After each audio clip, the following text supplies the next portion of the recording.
L'histoire du téléphone oublié. Sarah, 22 ans, était une vraie accro à son téléphone.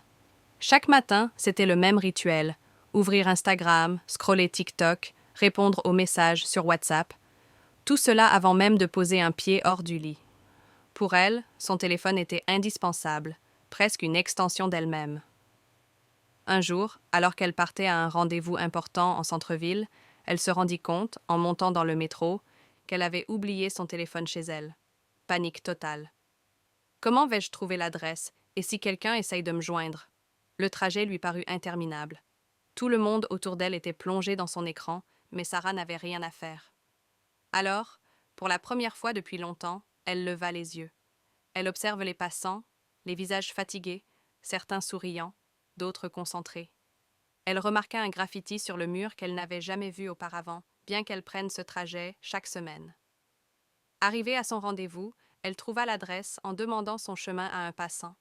À sa grande surprise, les gens étaient gentils, souriants et prêts à aider.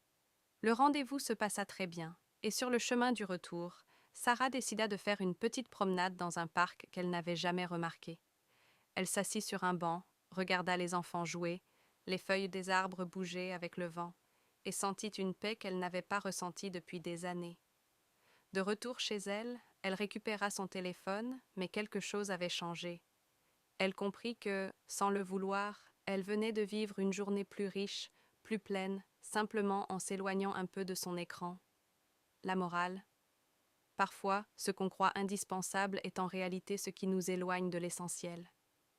Déconnecte-toi un instant, lève les yeux, la vraie vie est devant toi.